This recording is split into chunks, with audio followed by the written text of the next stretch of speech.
Muy buenas chicos, bienvenidos al segundo tema de este curso, que es el tema dedicado a la coagulopatía, a la hemostasia y a la trombosis dentro de la hematología, ¿vale? Veremos un poquito el trastorno más frecuente, la fisiopatología y también dedicaremos unos minutos finales de la clase a comentar el tema de anticoagulación, ¿no? Que en vuestro caso es un tema bastante importante y que veis bastante en vuestra práctica clínica habitual.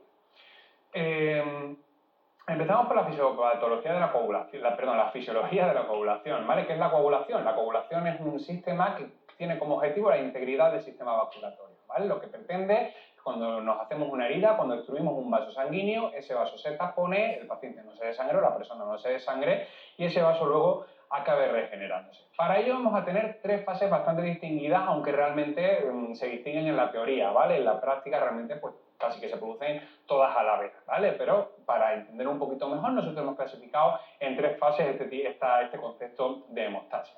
La primera fase es la hemostasia primaria. La hemostasia primaria lo que se pretende es formar un tapón plaquetario, es decir, un acúmulo de plaquetas en la lesión del vaso que permita que el paciente o la persona no siga perdiendo sangre, ¿vale? Es lo que se denomina tapón plaquetario, un acúmulo de plaquetas que se consigue al final de la hemostasia primaria.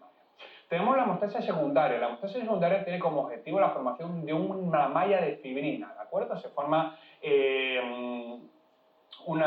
la fibrina, que es una proteína que es capaz de formar una especie de malla cuando se unen sus moléculas y lo que va a hacer es unirse al tapón plaquetario formado en la hemostasia primaria para estabilizarlo y para crear un coágulo en condiciones, un coágulo fuerte que aguante y que sea capaz de permitir que que la persona no siga perdiendo sangre. Y por último tenemos la fibrinolisis. La fibrinolisis es un proceso de reparación, ¿vale? El objetivo de la fibrinolisis es, por un lado, disolver el coágulo y por otro lado, recuperar o, digamos, rehabilitar la pared del vaso que ha estado lesionada. Dentro de la hemostasia primaria es fundamental, ¿vale? Y esto es fundamental, el endotelio vascular. ¿Por qué? Porque en el endotelio vascular va a haber una serie de sustancias procoagulantes que cuando existe una lesión en el mismo quedan expuestas a la luz del vaso, quedan expuestas dentro del vaso. Y dentro del vaso van a poder ser reconocidas por una serie de células que todos conocemos y que se denominan plaquetas, ¿vale? Las plaquetas forman parte de la hemostasia primaria y las plaquetas van a ser el ladrillo fundamental de nuestro tapón plaquetario. Para que las plaquetas se unan a ese endotelio dañado y empiecen a formar ese tapón plaquetario, vamos a necesitar dos cosas. La primera es el colágeno. El colágeno está en ese endotelio dañado que vemos ahí.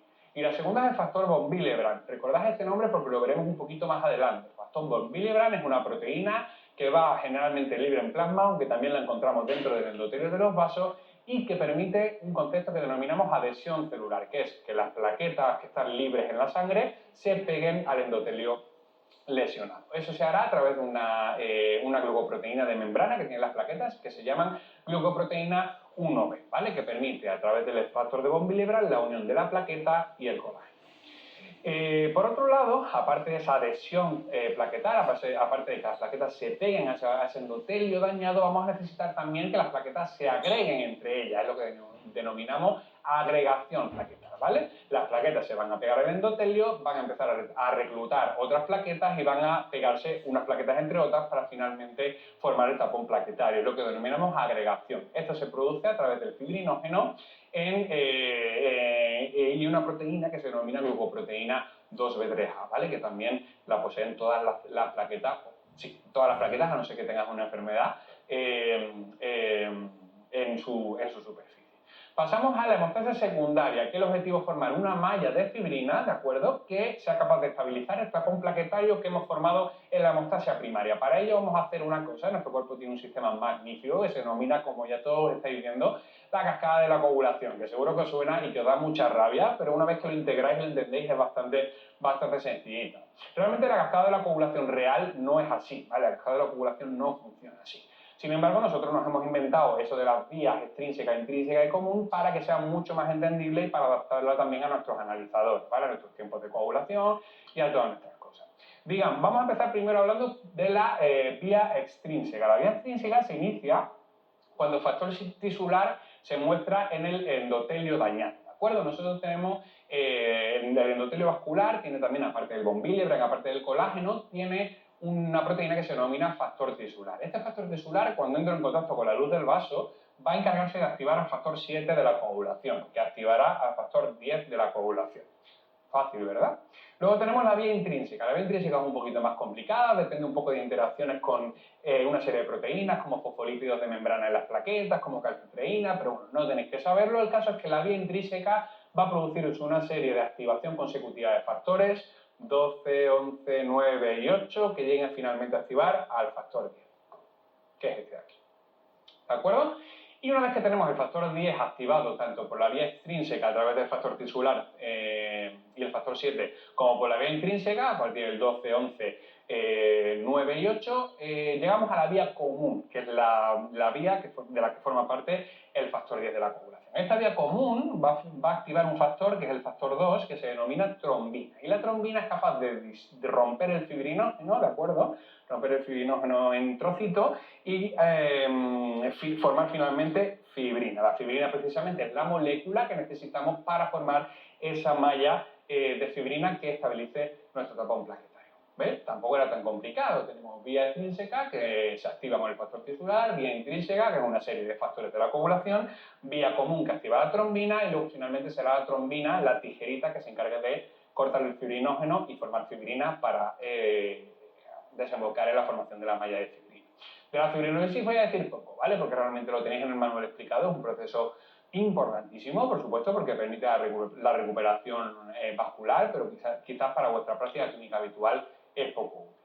Estudios de coagulación. ¿Qué podemos hacer o cómo podemos orientar a un paciente que sospechamos que tenga una coagulopatía, un trastorno en la coagulación? Pues tenemos que saber primero que lo más importante será lo más importante en cualquier patología, ¿no? Como ya hemos visto en temas previos. Una buena anamnesis, una buena historia clínica podrá orientarnos, al menos inicialmente, sobre la patología que tendrá mi paciente. ¿Vale? Pues preguntarle sobre antecedentes familiares, que hay muchas patologías, coagulopatías que se heredan. Hay que preguntar también sobre toma de fármacos, muchos fármacos se asocian a coagulopatía, infecciones, otras enfermedades, algún antecedente que tenga, ¿vale? Y también es importante recoger la clínica hemorrágica. No es lo mismo que mi paciente me cuenta que sangra por la nariz de vez en cuando, a que mi paciente me cuenta que hace un año tuvo un sangrado dentro de la rodilla, un hemato en la rodilla. Pues probablemente el hemato en la rodilla me asuste más como hematólogo que el sangrado que tiene, que la epistasis leve que tenga de vez en cuando, ¿vale? También es importante la cantidad de sangrado y la zona de sangrado de los pacientes.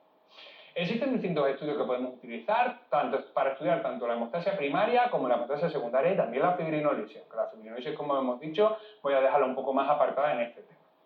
Dentro de la hemostasia primaria, pues sabéis que la célula principal dentro de la hemostasia primaria son las plaquetas, por lo tanto, un hemograma con recuento de plaquetas es fundamental para un estudio de la hemostasia primaria, ¿de acuerdo? Nos permitirá descartar trombocitopenia que puede producir un aumento de riesgo de sangrado. La extensión de sangre periférica no es obligatoria, pero a veces puede orientarnos a otras patologías, ¿vale? Hay patologías que a veces asocian a alteraciones morfológicas, ¿de acuerdo? Pues por ejemplo, los síndromes mielodisplásicos que vimos en el tema anterior, se asocian a trombocitopenia, se asocian a ciertas alteraciones en el flujo de sangre periférica que pueden orientarnos a la posibilidad de que un paciente tenga una trombocitopenia, pues por una patología como es el síndrome mielodisplásico. Los tiempos de obturación son realmente la prueba considerada FETEL, la prueba considerada de screening para los pacientes con una alteración de la hemostasia primaria. Generalmente mide la función plaquetar, de forma que si están alargados, sabremos que la hemostasia primaria de ese paciente no funciona bien. No sabremos aún por qué, porque realmente es un test general que puede alterarse por cualquier cosa, pero sí sabremos que a nivel de la hemostasia primaria está pasando alguna cosa.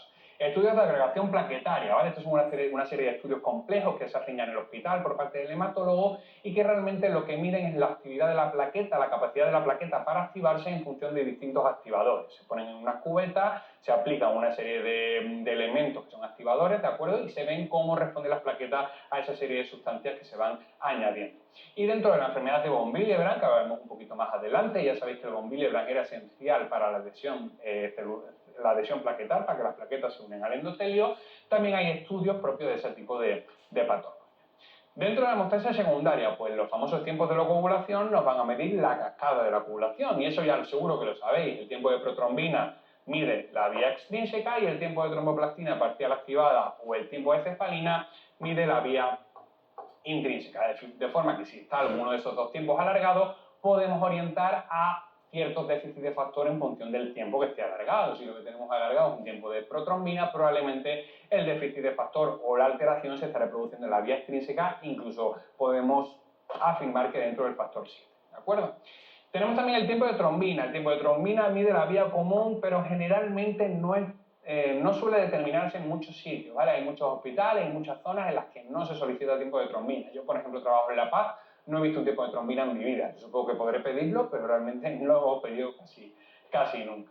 Generalmente, ya sabéis que la hemostasis secundaria es la cascada de la coagulación. Muchas veces lo que se produce en estos casos son déficits en algunos de los factores de la coagulación. Por lo tanto, cuantificar esos factores de la coagulación es una prueba también fundamental para ver dónde se encuentra el déficit de mi paciente. Y también existen una serie de estudios, como por ejemplo la determinación de presencia de anticuerpos, que hablaremos quizás un poquito más tarde cuando os hable un poquito del síndrome antifosfolípido. Empezamos por alteraciones de la coagulación, son alteraciones hemorrágicas. Vamos a hablar ahora de patologías que nos aumentan un riesgo, el riesgo de sangrado, que hacen que nuestros pacientes sangren más, y podemos encontrar tanto patologías congénitas como adquiridas. Dentro de las congénitas, la más frecuente es la enfermedad de von Willebrand, ¿vale? La enfermedad de von Willebrand es la coagulopatía congénita más frecuente. Este que tenemos aquí, el factor von Willebrand, vamos a recordar que las funciones del factor von Willebrand era la adhesión, ¿os acordáis? ¿Vale? Lo acabamos de ver hace un par de diapositivas, permite que las plaquetas se unan al colágeno del endotelio, pero también tiene una función muy importante el factor de von Willebrand, y este factor de von Willebrand va unido al factor 8 de la cascada de la coagulación durante su circulación a lo largo del plasma sanguíneo y lo protege de la degradación. Por lo tanto, también es fundamental en la cascada de la coagulación. Sin von Willebrand, el factor 8 no va a funcionar todo lo bien que debería funcionar. La enfermedad de von Willebrand supone un déficit de factor von Willebrand. Y ese factor von Willebrand, ese déficit, puede ser tanto cuantitativo, no tengo una cantidad suficiente de factor von Willebrand, como cualitativo. Mi factor von Willebrand, mi cantidad, mi concentración de factor von Willebrand es completamente normal, sin embargo, su función, su calidad no es buena, por lo tanto no es capaz de ejercer su estructura, no es capaz de ejercer el correcto funcionamiento del factor von Willebrand. Generalmente y afortunadamente, al ser el trastorno hemorrágico más frecuente, la clínica del von Willebrand será leve. Generalmente son clínicas mucocutáneas, pues gente con epistasis, sangrado con el lavado, pues sangrados por ejemplo con extracciones molares, muy típicas también de la enfermedad de von Willebrand, aunque podemos verla en otros procesos, y los sangrados serán generalmente leves. En el caso de las chicas, por ejemplo, también podemos ver metrorragias muy abundantes. Por eso también es muy típico que las menstruaciones en las chicas con von Willebrand sean abundantes. Pero rara vez la enfermedad de von Willebrand va a suponer un riesgo vital para el paciente. Raras veces, aunque a veces puede producirse. ¿Qué vamos a ver cuando diagnosticamos una enfermedad de von Willebrand? Pues vamos a ver un tiempo de obturación alargado, que ya sabéis que era la prueba que nos servía de screening para trastornos de la hemostasia primaria. Ya sabéis que el factor de von Willebrand forma parte de la hemostasia primaria. Y en ocasiones también podemos ver que la cefalina se alarga, el tiempo de tromboplastina parcial activada se alarga. Me has dicho, y bueno, me diréis, pero a ver, si nos acabas de decir que el von Willebrand forma parte de la hemostasia primaria, ¿por qué eleva el tiempo de cefalina? Pues por esta razón, ¿de acuerdo? Porque estabiliza el factor 8 de la coagulación y lo acompaña por la sangre, ¿vale? Y evita su degradación. Por lo tanto, si tenemos déficit de von Willebrand, también podemos tener déficit de factor 8 asociado y, por lo tanto, una elevación del tiempo de cefalina, ya que el factor 8 forma parte de la vía intrínseca de la coagulación. El tratamiento es muy variable, no voy a entrar mucho en ello porque generalmente se encargará del hematólogo, pero que sepáis que hay muchas opciones terapéuticas que tenéis en el tema. Vamos a pasar también a otra enfermedad muy importante, afortunadamente mucho menos frecuente que la enfermedad de von Willebrand. Es una coagulopatía, aumenta el riesgo de sangrado y también es congénita. Estamos hablando de la hemofilia, ¿vale? En la hemofilia lo que se produce es una alteración de la hemostasia secundaria, ¿de acuerdo? Es una alteración cuantitativa de algunos de los dos factores de la coagulación que tenéis en la diapositiva. El 8, que se denominaría hemofilia A, y el 9, que se denominaría hemofilia B, ¿vale? Todo ello tiene una consecuencia, es que tanto el 8 como el 9 forman parte de la vía intrínseca. El tiempo de coagulación que se nos va a elevar en los pacientes hemofílicos es el tiempo de cefalina, ¿de acuerdo? Afortunadamente, y digo afortunadamente, porque bueno, a mí me perjudica, la hemofilia se hereda ligada al X, ¿de acuerdo? Eso significa que las mujeres son portadoras, porque las mujeres tienen 2 cromosomas X y es muy raro que una mujer herede 2 cromosomas enfermos. Entonces, generalmente solo tienen uno, son asintomáticas, a veces pueden tener sangrado, generalmente asintomáticas, y son las que lo transmiten, y los hombres somos los que lo padecemos, ¿de acuerdo? Porque los hombres solo tenemos un cromosoma X, si nos toca un cromosoma mutado, pues nos aguantamos y tenemos menos factor 8 o menos factor 9, dependiendo de la entidad. La clasificación de las hemofilias las hacemos en función de la cantidad de factor que tiene ese paciente en su sangre, de forma que las llamaremos leves si tienen entre un 5 y un 40% de factor, por encima del 40 se considera completamente normal. Las leves a veces cursan de forma sintomática o solo sangran los pacientes ante intervenciones quirúrgicas o ante grandes traumatismos. Las llamaremos moderadas si el factor está entre un 1 y un 5%, ¿de acuerdo? Que generalmente aquí esto, pues la clínica ya es más evidente, se pueden producir hemorragias ante traumatismos muy leves. Y por último tenemos las hemofilias graves, que son auténticos retos diagnósticos y auténticos retos terapéuticos, porque el paciente prácticamente no tiene factor en su sangre, ¿vale? Tiene menos de un 1% y esto produce complicaciones hemorrágicas muy importantes y muchas veces espontáneas, sin traumatismo asociado, lo que hace que estos pacientes sean muy complicados. La clínica de la hemofilia difiere totalmente de la enfermedad de von Willebrand y aquí son sangrados mucho más importantes que en muchas ocasiones pueden comprometer vitalmente al paciente, ¿vale? Aquí vemos, por ejemplo, un hematoma muscular en un paciente, en un bebé con una hemofilia grave que en el contexto de una venopunción para una analítica hizo ese hematoma y un síndrome compartimental secundario. Muy típico de los hemofílicos, hematomas musculares y hemartos, sangrados en las articulaciones. Y este de aquí, ¿vale?, que veis aquí, es un paciente también con una hemofilia B grave, que hizo un hematoma en el psoas en el contexto de una caída de su propia altura, ¿vale? Por lo tanto, no todos los hematomas que tienen los hemofílicos están fuera y pueden verse, muchos están dentro, como en el caso de este paciente que tuvo un hematoma en el psoas y realmente solo fue a la urgencia por dolor abdominal, porque realmente la clínica de un hematoma en el psoas a veces que es muy paucisintomática y que no tiene realmente ningún dato patognomónico. Una vez que hemos visto las dos alteraciones congénitas de la coagulación más frecuentes, vamos a hablar un poquito sobre las alteraciones adquiridas. Estas no se heredan, sino que obedecen generalmente a trastornos secundarios o aparecen a lo largo de la vida del paciente, pero no aparecen al nacimiento, porque también puede aparecer al nacimiento. Una de las más importantes es el síndrome antifosfolípido o el SAF, ¿vale? Que realmente no implica patología por sí mismo, ¿vale? Pero en ocasiones sí puede producirse.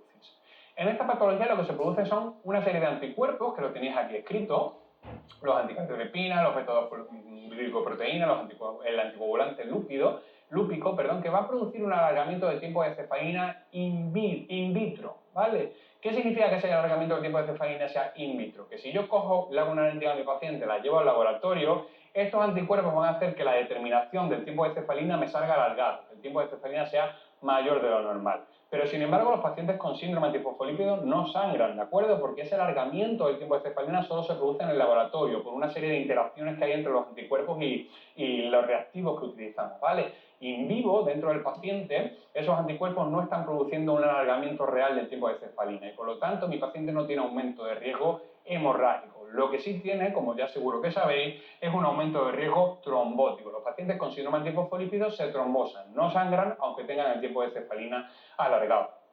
Puede cursar también con abortos de repetición, por lo tanto siempre está indicado estudiar a mujeres con abortos de repetición que no se encuentran causas ginecológicas o alguna otras causas que los expliquen. Generalmente el SAF puede ser primario si aparece exclusivamente o secundario, asociado a otras enfermedades autoinmunes, asociado a cánceres, etc.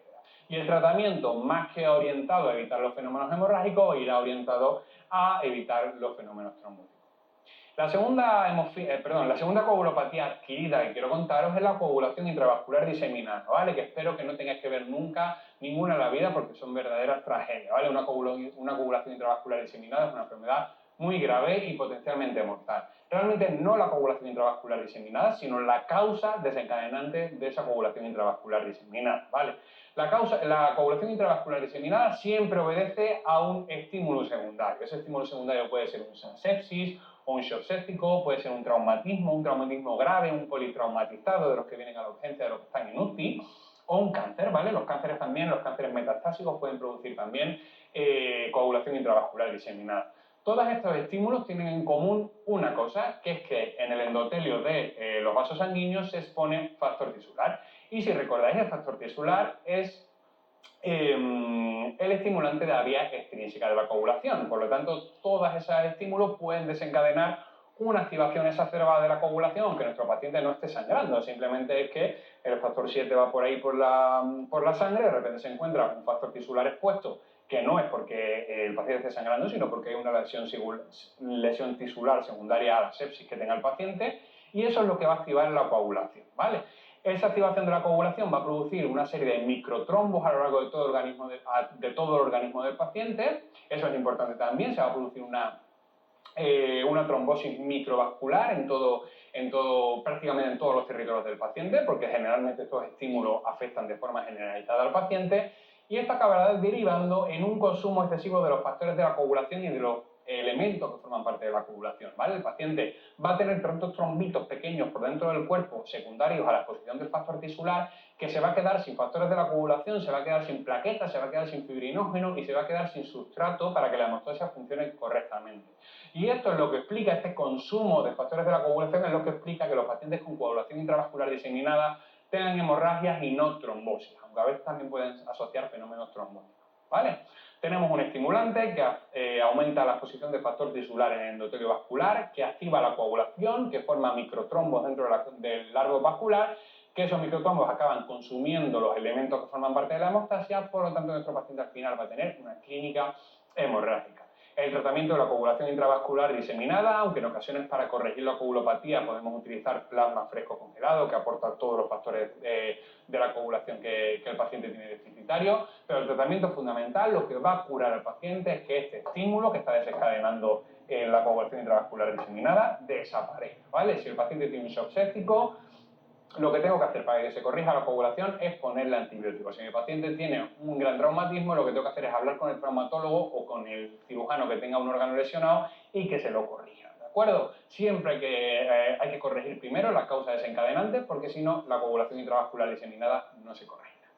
Una vez que hemos visto trastornos que aumentan el riesgo de sangrado, vamos a ver trastornos que aumentan el riesgo de trombosis, ¿vale? Mis pacientes en este caso no van a sangrar, sino que van a tener más riesgo de tener un trombo en su cuerpo. Y eso es lo que denominamos trombofilia, ¿vale? Que es un concepto que recoge precisamente eso, son trastornos que aumentan el riesgo trombótico en el paciente.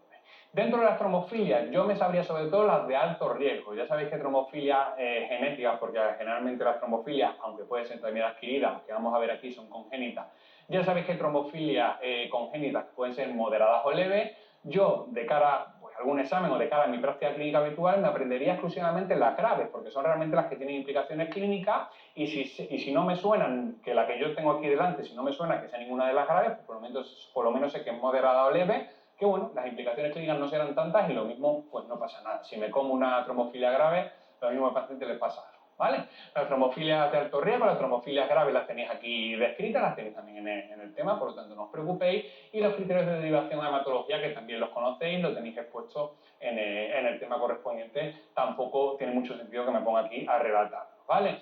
Recordad siempre que el estudio tiene que hacer, por ejemplo, cuando un paciente porque no encontramos ninguna causa para una trombosis y queremos descartar una trombofilia, recordad que ese estudio siempre tendrá que hacerse fuera del periodo agudo, ¿vale? Porque durante el periodo agudo, durante la trombosis aguda, existen muchas alteraciones en las determinaciones y los resultados del estudio de coagulación, del estudio de trombosis, no van a ser valorables. Por lo tanto, es mejor retrasarlo un poco, tratar al paciente, solucionar el trombo y posteriormente ya hacerle el estudio de trombofilia. En cuanto a la anticoagulación y el embarazo, yo sé que esto es un poco rollo, entonces en esta tabla he intentado resumiros más o menos todo lo que tenéis que saber más o menos en relación a la anticoagulación en el embarazo, ¿no? Y tenemos que saber un poco qué embarazadas son de alto riesgo, cuáles de moderado riesgo y cuáles de bajo riesgo, para saber qué embarazadas tenemos que anticoagular y qué embarazadas no tenemos que anticoagular. Las primeras son las embarazadas de muy alto riesgo, que son embarazadas que ya tenían un trombo cuando se quedaron embarazadas. Y de hecho el trombo es agudo y están en tratamiento anticoagulante, ¿vale? Esas son las embarazadas de muy alto riesgo. ¿Por qué? Porque el embarazo es un factor de riesgo para trombosis. Por lo tanto, si mi paciente ya tenía una trombosis antes de quedarse embarazada, ¿vale? Y se queda embarazada, el riesgo de que esa trombosis progrese es mayor. Por lo tanto, estos pacientes hay que tener muchito cuidado. Hay que tener mucho cuidado, ¿de acuerdo? Y tratarlos con dosis plenas de anticoagulación. Durante todo el embarazo tendrán heparinas de bajo peso molecular a dosis terapéutica, y después del embarazo podrá utilizarse antagonistas de la vitamina K. Recordad, los antagonistas de la vitamina K, el sintrón y la warfarina, totalmente contraindicados en el primer trimestre de la gestación, porque pueden producir alteraciones fetales. Pueden ponerse a partir del segundo trimestre, ¿de acuerdo? Pero en el primer trimestre jamás, porque son teratógenos. A partir del segundo ya, sin problema, siempre que las embarazadas quieran, porque muchas le han cogido miedo a eso de que los sintrones pueden deformarle a los bebés, entonces muchas no tienen todo eso, ¿vale? Dentro de las trombofilias de alto riesgo, que es quizás un poco las más complicadas porque tienen que cumplir una serie de condiciones para considerar a las embarazadas de alto riesgo. Las embarazadas de alto riesgo tienen que haber tenido una trombosis previa, ¿de acuerdo? Una TVP, un test previo, y que ese test previo, y además de eso necesitan tener una de las siguientes 4 cosas. Que esa trombosis previa obedezca a una trombofilia, que esa trombofilia sea grave o moderada, las leves no cuentan porque generalmente las leves no aumentan mucho el riesgo de trombosis. Que tenga antecedentes familiares de trombosis, ¿de acuerdo? O sea, una trombosis previa en ella más antecedentes familiares de trombosis. Que la trombosis previa fuera idiopática, ¿de acuerdo? Que no sepamos de dónde viene, que no, pues por ejemplo, si la paciente nos cuenta es que resulta que con 20 años le operaron de una apendicitis, resulta que el cirujano se le olvidó poner el clesane profiláctico después de la cirugía y en ese contexto hizo una TVP, no me preocupa, ahí tenemos una causa clara, tenemos una cirugía y tenemos una cirugía sin profilaxis antitrombótica, por lo tanto, ahí no habría ningún problema, ahí tenemos una causa clara y no se consideraría una paciente de alto riesgo.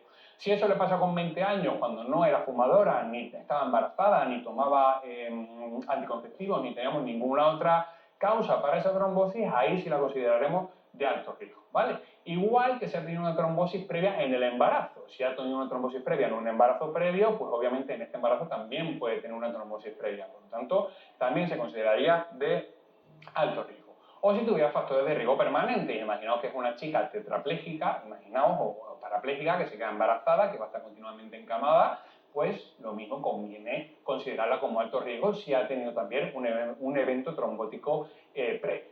El tratamiento para las de alto riesgo será dosis terapéutica durante todo el embarazo y luego en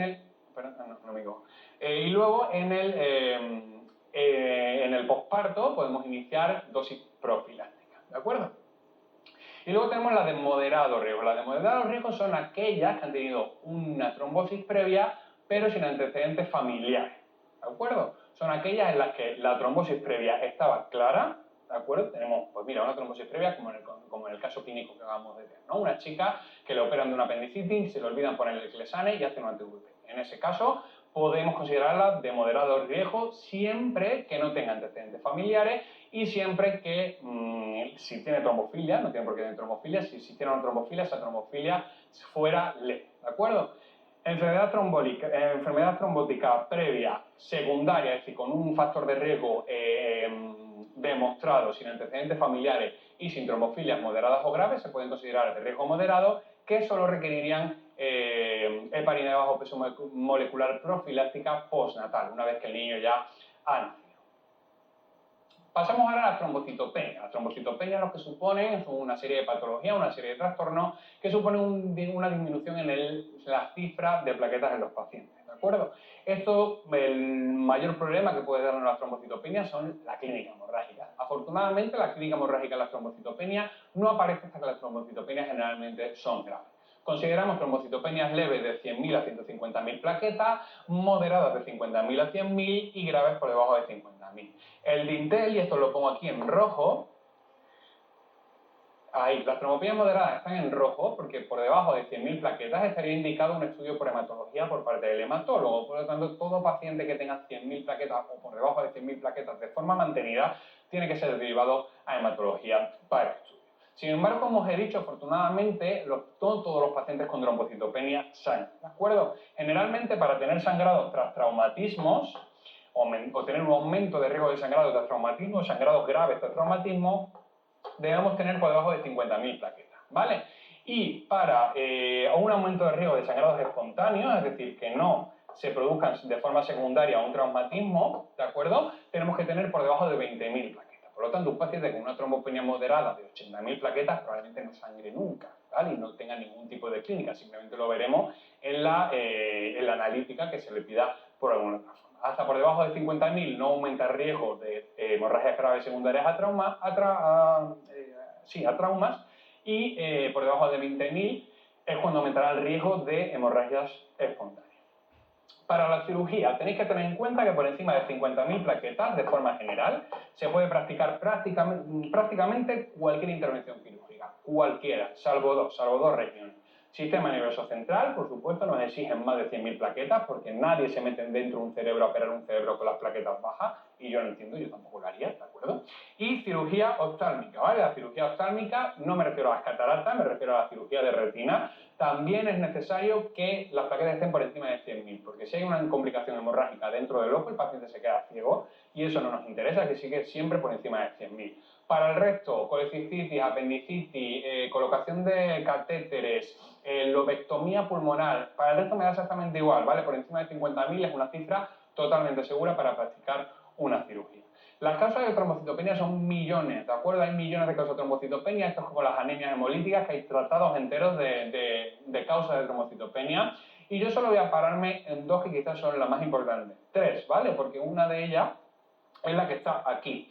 ¿Veis? No sé si veis bien esta imagen que tenéis aquí, pero veis una serie de acúmulos de plaquetas que se ven en ese frotis de sangre periférica. Eso es lo que se denomina pseudotrombocitopenia.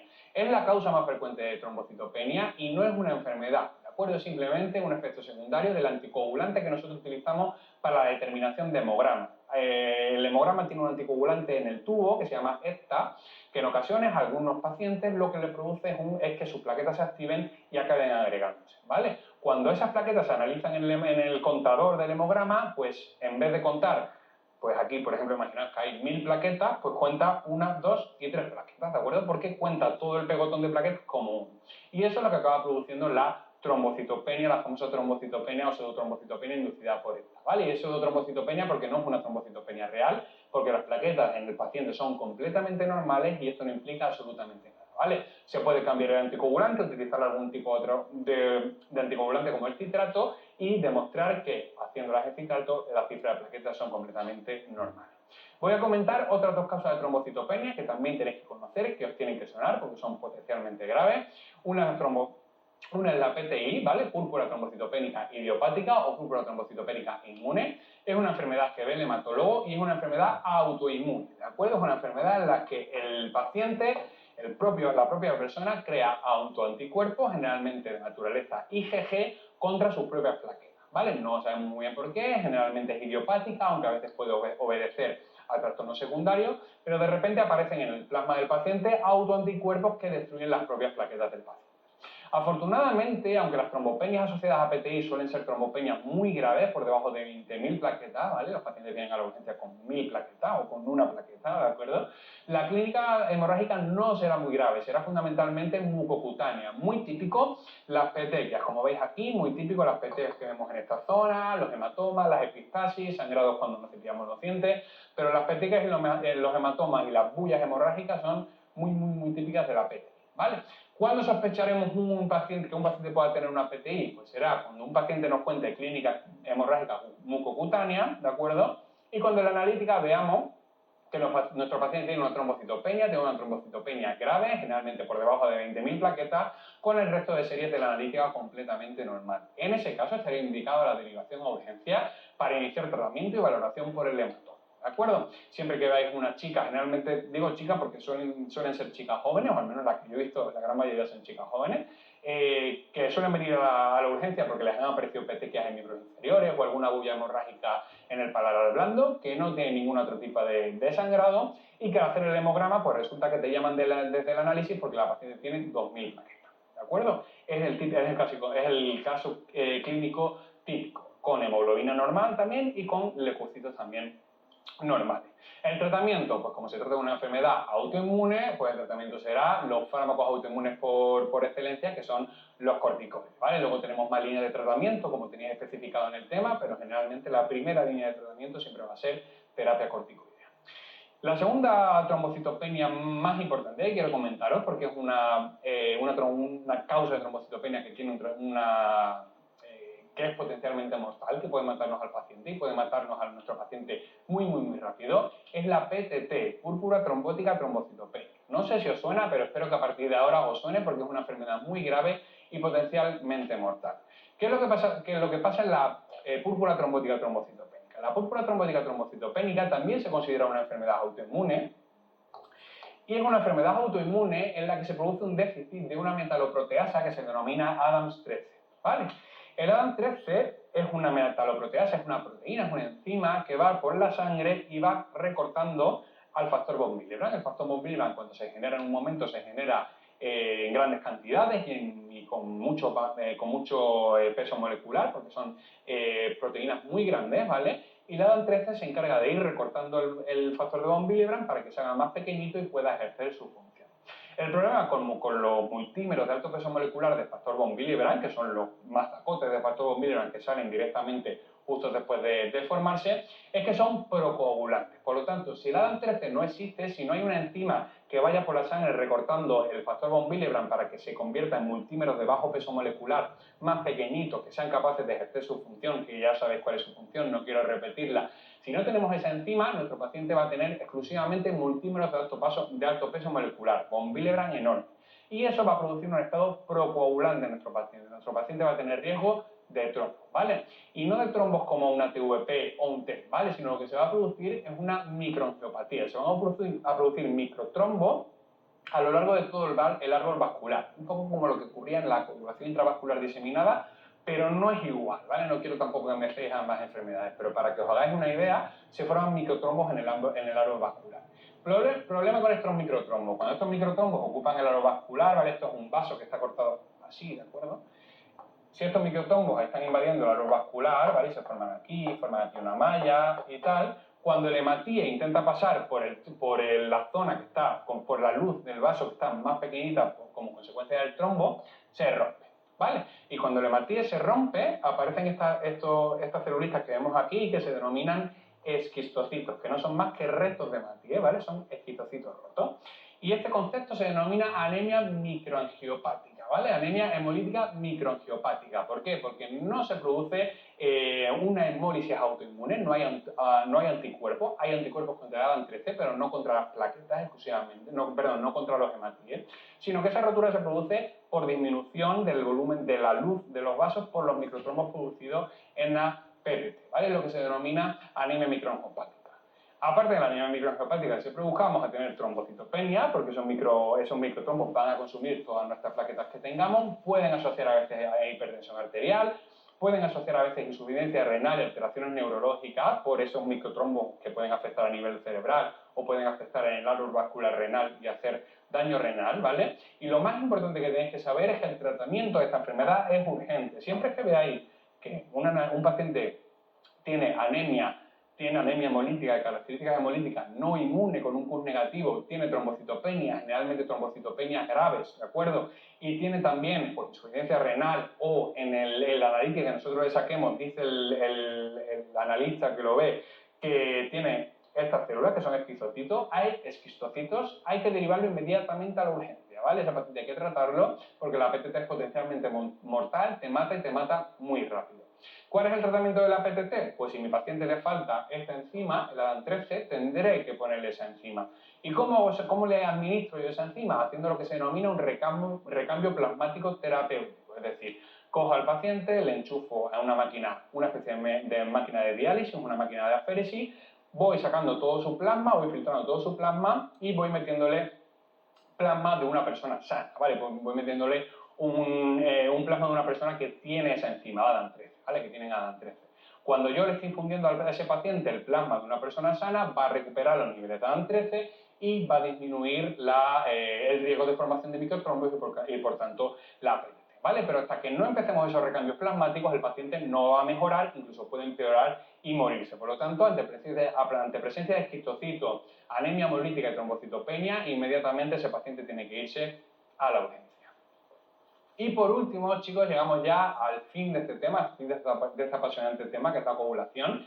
Y vamos a hablar un poco del tema de la anticoagulación. Ya sabéis que, por supuesto, probablemente muchos de vosotros sepáis más que yo de anticoagulación, porque generalmente los hematólogos en el hospital, aunque vemos también mucha coagulación, pues hay veces que estamos en la rotación, bueno, estamos en clínica y vemos exclusivamente patología neoplásica. Y muchas veces los que veis más anticoagulación que nosotros sois vosotros, ¿vale? Sois los médicos de atención primaria. Y vamos a hablar un poco de nociones básicas de la anticoagulación, sobre todo preguntas que pueden hacernos para la JOPE o dudas que puedan surgirnos en nuestra práctica clínica habitual. Vamos a empezar hablando de los antagonistas de la vitamina K, ¿no? Los clásicos anticoagulantes que todos hemos utilizado, tanto el acenopumarol como la warfarina. Ambos son inhibidores de la vitamina K, ¿vale? Como su propio nombre indica, antagonistas de la vitamina K, inhibidores de la vitamina K. La vitamina K es útil para la coagulación y es útil porque permite sintetizar estos 4 factores de la coagulación, ¿vale? El 2, el 7, el 9 y el 10. Para acordarme yo generalmente utilizo esta regla que es 1972. El 1 sería el 10, el factor 10, el 9 sería el factor 9, el 7 sería el factor 7 y el 2 sería el factor 10, ¿vale? El 2 sería el factor 2, ¿vale? Y este sería un poco los factores de la coagulación afectados por los fármacos antivitamínicos.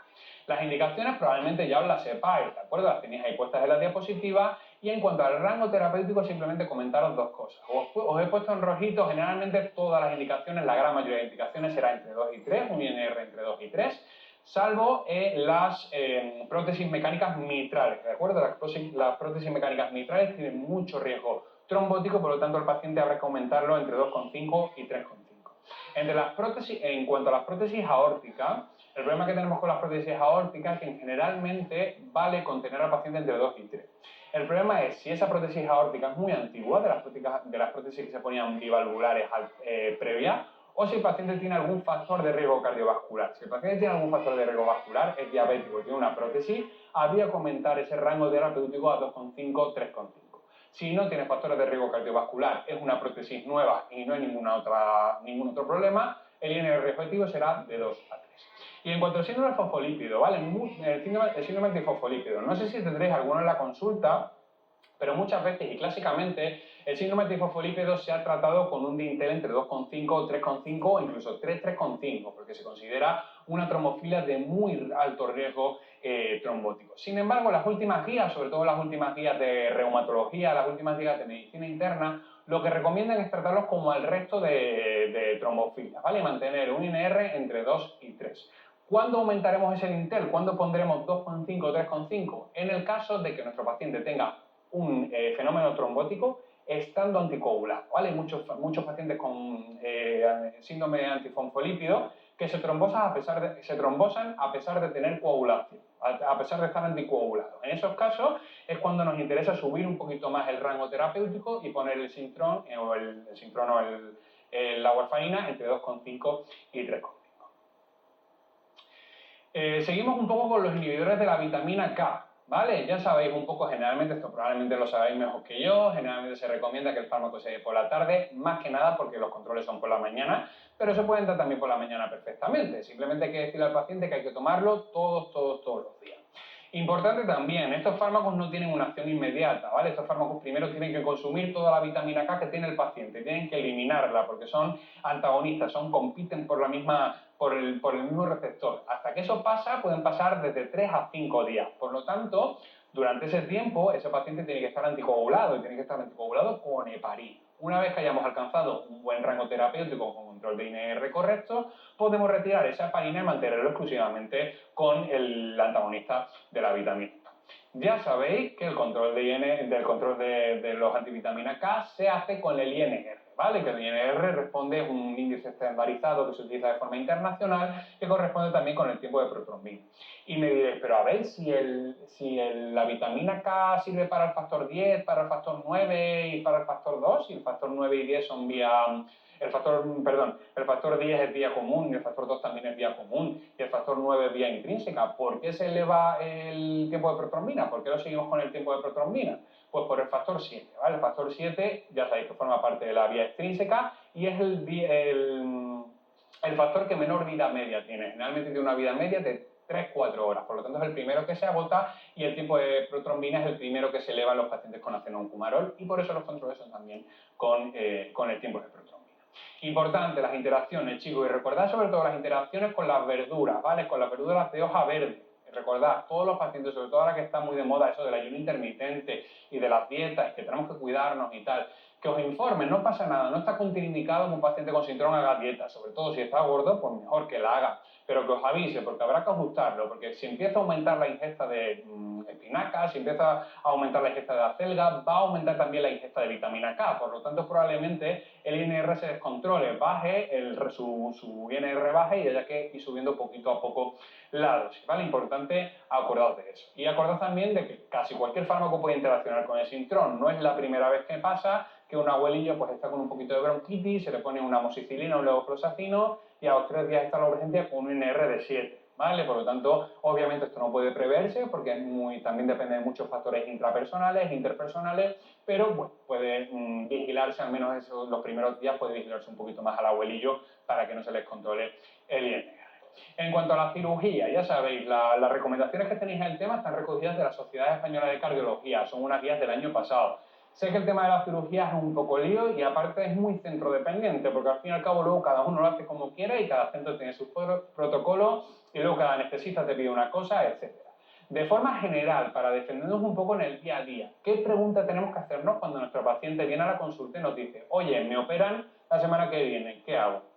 Lo primero, ¿habrá que quitarle el síndrome a este señor? ¿De verdad la cirugía que va a sufrir o la cirugía que va a recibir precisa, tiene tanto riesgo hemorrágico como para quitarle el cinturón? Pues oye, lo mismo si lo que le van a quitar es una muela simple que no tiene muchos problemas, solo que está picada y tal, pues lo mismo no hace falta quitarse, o lo mismo le van a hacer una biopsia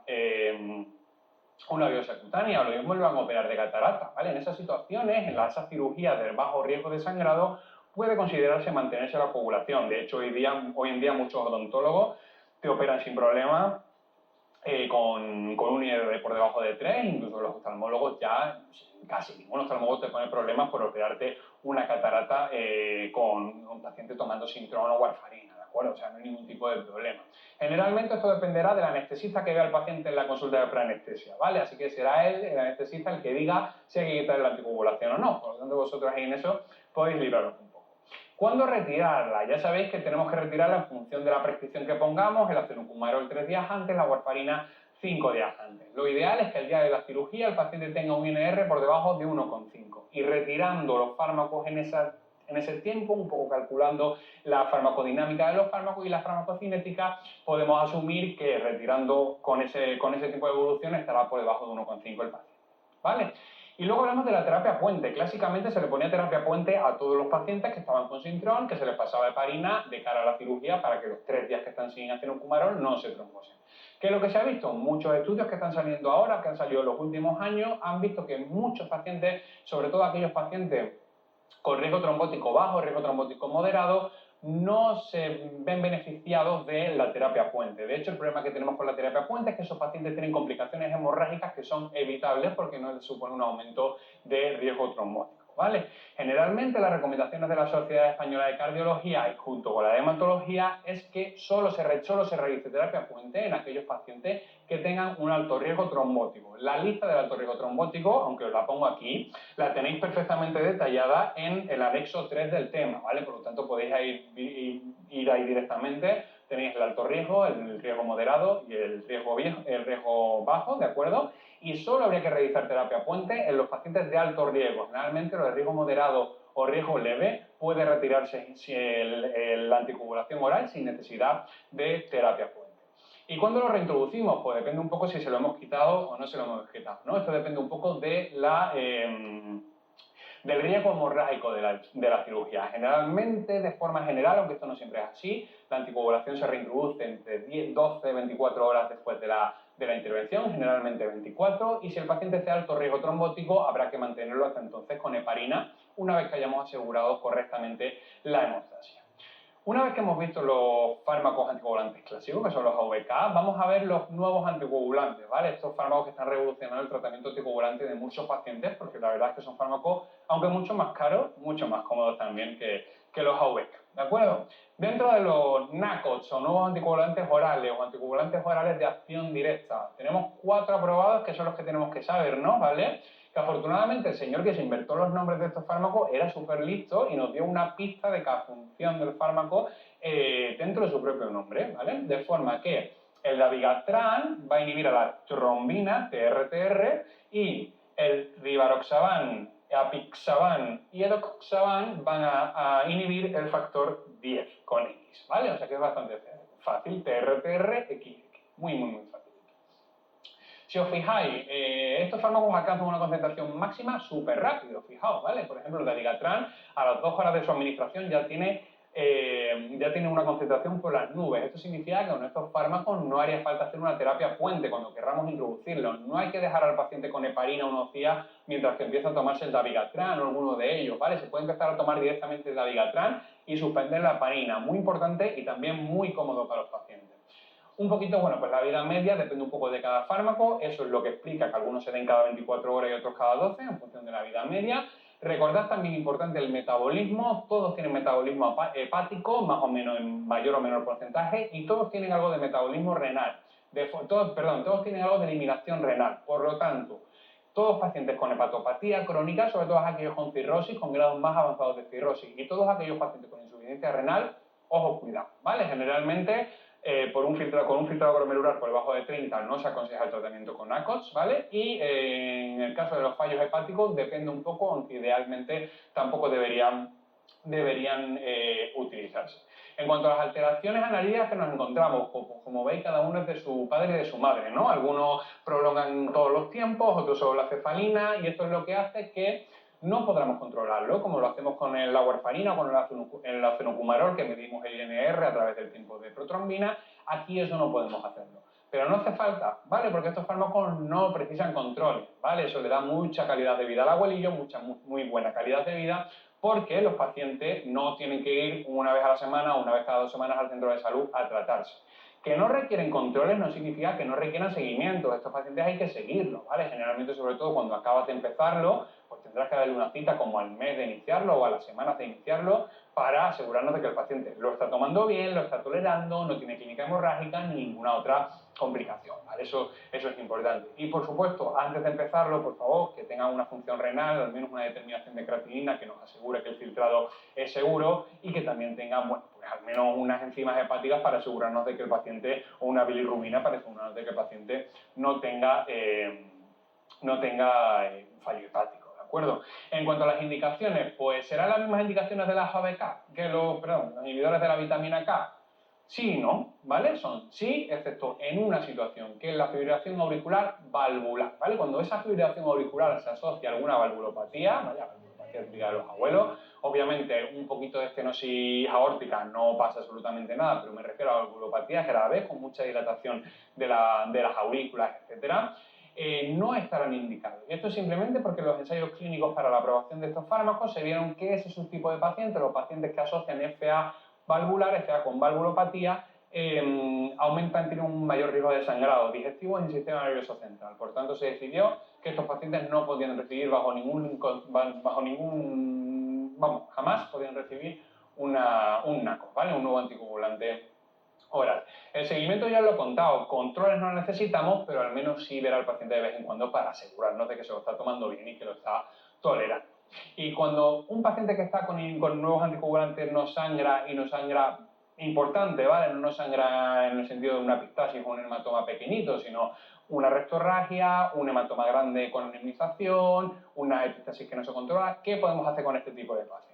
El problema que tenemos es que en el Sintrol en el acenocumarol lo teníamos muy fácil. Podemos ponerle plasma, podemos ponerle concentrados de complejo protrombínico, incluso podemos ponerle vitamina K, ¿vale? Porque todo eso nos va a ayudar a revertir el efecto del Sintron y el efecto de la warfarina. Sin embargo, en el caso de los pacientes con nuevos ACOTS, estamos bastante más limitados.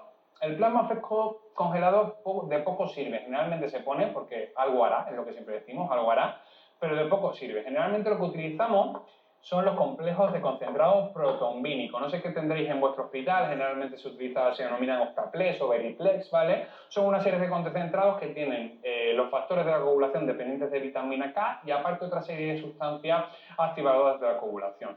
Es verdad que no son específicas y no tratan directamente la inhibición de los NACOTS, pero a veces pueden ayudar, ¿vale? Pueden hacer que nuestro paciente corra sangre un poquito menos. Y luego en el caso de del dabigatran, ¿vale? Que sería que el primero, el que inhibía... bueno, luego lo cuento. En el caso de la Vigatran, que es aquel que inhibe la trombina, tenemos un antídoto aprobado, ¿vale? Lo he escrito regular porque me ha aburrido como a la mitad, ¿vale? Es el hidralutizumab. El hidralutizumab es un antídoto que está aprobado para la Vigatran en el caso de sangrado grave o necesidad de intervención quirúrgica urgente con sangrado, ¿vale? El resto no tiene antídoto, de momento hay varios ensayos con Andexanet alfa y otra serie de antídotos, pero ninguno está aprobado, ¿vale? Por lo tanto, si nuestro paciente toma rivaroxaban o apixaban, no tenemos nada que ofrecerle, aparte del complejo concentrado protrombínico y, por supuesto, suspender el fármaco, ¿vale? Si el paciente sangra, que no se tome el fármaco hasta que se controle el sangrado. En cuanto a la cirugía, depende un poco de si la cirugía es urgente o no es urgente, ¿vale? Si la cirugía es urgente, lo ideal sería mínimo esperar 24 horas, ¿de acuerdo? Si no se puede esperar 24 horas, se le dice al cirujano, mira, mételo, pero te va a sangrar. Es cierto que en el caso del Dabigatran podemos utilizar el divarotizumab, ¿vale? Pero generalmente habrá que esperar mínimo 24 horas. Y si el paciente tiene insuficiencia renal, un poquito más, ¿vale? Incluso 48, 72 horas. Tenéis aquí esta tabla, ¿vale? La tenéis en el tema también, donde se os explica más o menos en función de la función del filtrado glomerular de los pacientes, cuánto tiempo esperar hasta una cirugía, con cuánto tiempo habría que retirarlo. En el caso de que sea una cirugía urgente, cuánto habría que esperar para asegurarnos de que el paciente va a estar sin sangrado. Si no se puede esperar, se opera y se asume el riesgo de sangrado. Y en el caso de que el paciente tenga una cirugía programada, sabemos cuántos días antes tenemos que suspenderlo. ¿Terapia puente? En principio no, ¿vale? No necesitamos terapia puente porque estos fármacos son fármacos de acción muy rápida. Ya sabéis que la concentración máxima se alcanza casi a las 2 horas de su administración, por lo tanto, en principio no haría falta. Algunos lo recomiendan, sobre todo en pacientes de alto riesgo trombótico, ¿vale? Que antes de, al menos, aunque no se ponga antes, pero que al menos después de la cirugía se empiece primero con heparina y cuando ya aseguremos que el paciente está bien, se empieza el NACO, ¿vale? No se empieza el NACO directamente, pero eso depende un poco de cada servicio y de cada centro. Y lo mismo que nos planteábamos con el Sintrom. Hay muchas intervenciones de bajo riesgo hemorrágico que lo mismo no lo requieren ni que se retire el anticoagulante, ¿vale? Pues yo que sé, una extracción de un molar, unas cataratas o una biopsia cutánea, lo mismo nuestro paciente puede seguir tomándose tranquilamente su Sintrom diariamente. Muy bien, chicos, pues con esto finalizamos ya el tema de la anticoagulación. Sé que es un tema muy complejo, que tiene muchas partes, muchas tablas, pero bueno, espero que con esto haber aclarado un poquito todas vuestras dudas y al menos ayudaros a interpretar mejor el tema escrito, ¿vale? Muchas gracias.